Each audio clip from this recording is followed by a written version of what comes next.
Assalamualaikum warahmatullahi wabarakatuh. Perbedaan di antara semua manusia ini adalah sunnatullah. Kesengajaan saya untuk manusia ini supaya berbeda-beda. Karena apa? Supaya kita saling mengenal dan berinteraksi. Saya sebut konsep li ta'arofu. Inilah maha kayanya Allah membuat segala perbedaan itu. Setidaknya cap jempol lain. Tidak mungkin bisa kita membuat sama seluruh orang Indonesia seperti kita. Tidak akan bisa. Karena mereka merasa paling otentik, paling orisinil. Lalu mereka menganggap sayalah pemurni ajaran Islam. Orang yang berbeda dengan saya adalah orang-orang yang tercemar dan orang jahiliyah. Karena orang Wahabi sekalipun tidak mungkin bisa menyamakan seluruh orang Indonesia menjadi Wahabi. Tetap menjaga kemajemukan dalam kebersamaan kita ini, dan kita tetap bersatu dalam negara kesatuan Republik Indonesia. Karena bagaimanapun Indonesia ini adalah negara yang tidak masuk akal.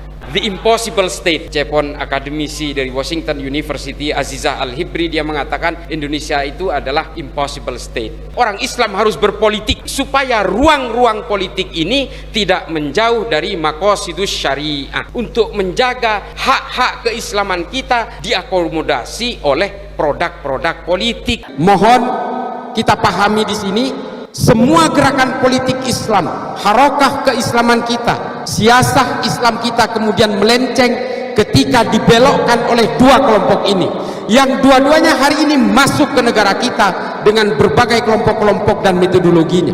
Kelompok Wahabi, kelompok Salafi Wahabi dengan berbagai tipu dayanya berusaha menggerus kita satu persatu. Kelompok Ikhwanul Muslimin juga menggunakan metodologi yang sama lewat parpol. Ada parpol hari ini yang betul-betul didirikan berdasarkan berbagai ajaran-ajaran dan cita-cita serta ideologinya Ikhwanul Muslimin. Ada di kita hari ini. 3 huruf nama partainya. Tidak perlu saya sebutlah nama partai ini, pokoknya 3 huruf aja. Nanti saya dituntut sama orang kalau menyebutkan bahwa ini adalah partainya PKM.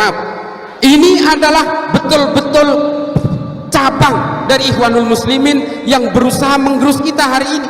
Mereka kemudian melakukan proses metamorfosis, pura-pura bagian dari kita. Sebenarnya mereka ingin menikam kita. NU tahu, NU ngaji kitab kuning, mereka juga ngaji kitab kuning, melakukan gerakan-gerakan ngaji kitab kuning. Ini kan proses-proses takiyah yang luar biasa. Jadi adik-adik sekalian, generasi muda, para alumni, tetaplah kita bersanad kepada keilmuan-keilmuan Kiai Khudori, Mbah Hasim dan sebagainya, Mbah Khalil. Kita semua jangan keluar dari situ, supaya kita tidak diajari untuk membenci berbagai perbedaan. Itu yang harus kita pegang teguh. Kita tetap berpegangan kepada Ahlus Sunnah wal Jamaah Nadiyah. Jangan pernah keluar dari situ, biar kita tetap tidak gelisah oleh berbagai peradaban manusia yang terus bergerak maju. Apa yang saya sampaikan di sini adalah gambaran besar dari bagaimana berbagai ideologi transnasional hari ini yang berusaha menggerus dari kalangan Nahdien hari ini satu persatu. Madura, Pak, di Madura yang namanya sesama Nahdien itu sudah saling ikam hanya gara-gara perbedaan orientasi politik, gara-gara cebong kampret. Padahal ini sudah telah lama lewat. Inilah dampak politisasi agama. Ini yang harus kita pahami. Hanya gara-gara politisasi agama, Sunni dan Syiah bermusuhan 1500 tahun gak damai-damai hingga hari ini. Dan 2014 melahirkan cebong dan kampret hingga hari ini tidak selesai juga. Endamnya awet, marahnya awet, musuhannya awet, karena masing-masing merasa dilegalkan oleh ajaran-ajaran agama.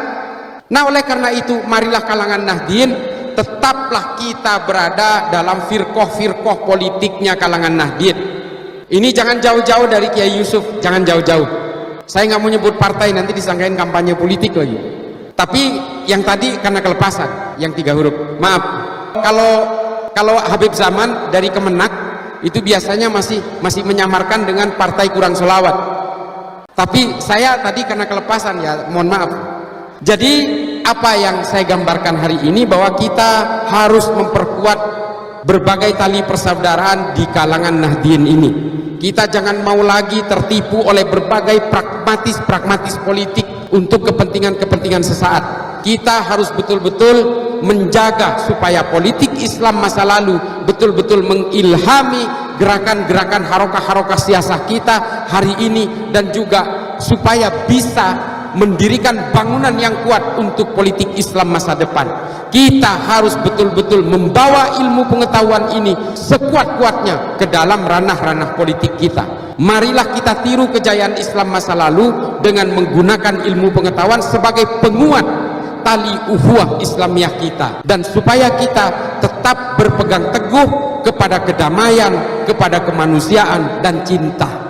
Islam itu diturunkan oleh Allah untuk tujuan-tujuan supaya manusia ini tertib.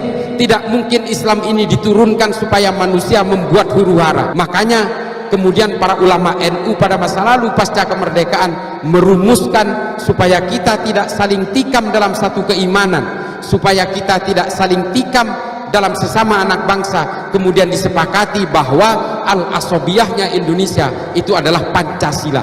Kita ambil jalan tengahnya. Oleh karena itu adik-adik sekalian, yang paling terakhir adalah bahwa mari kita jaga kedamaian, kemanusiaan dan cinta di kalangan seluruh anak bangsa kita ini.